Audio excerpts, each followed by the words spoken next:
Volju Božju ispunimo, zapovesti da držimo, bližnjeg svoga da ljubimo, Gospoda da proslavimo.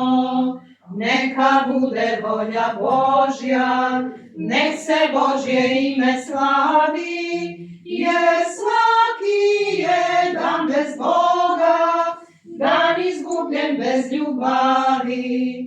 Volimo te, Hriste Bože, naš jedini stvoritelju, naš jedini spasitelju i najveći prijatelju.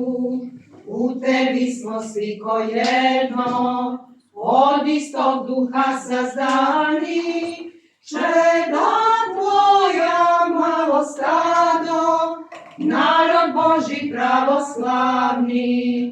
Budi s nama u sve dane, tuge, plača, bola, smrti, dane sreće, blagodane, što nam dade Bože sveti. Nek se Božje ime slavi, jer te slave svi anđeli, jer te slave svetitelji, sva priroda se veseli.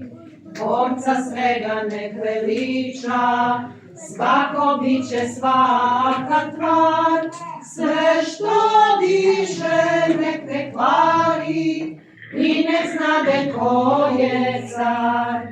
Car nad svima carevima, Gospodar svim gospodarima, Bog nad svima bogovima, stvoriteljskim stvorenjima. U imenu Tvom je put, u imenu Tvom istina, u imenu Tvom i život i pobjeda slavna svima. Blagosloven si, Gospode, blagosiljam ime Tvoje, blagodarim i slavim Te u sve dane grešne moje. Blagodarim i slavim Te u sve dane grešne moje.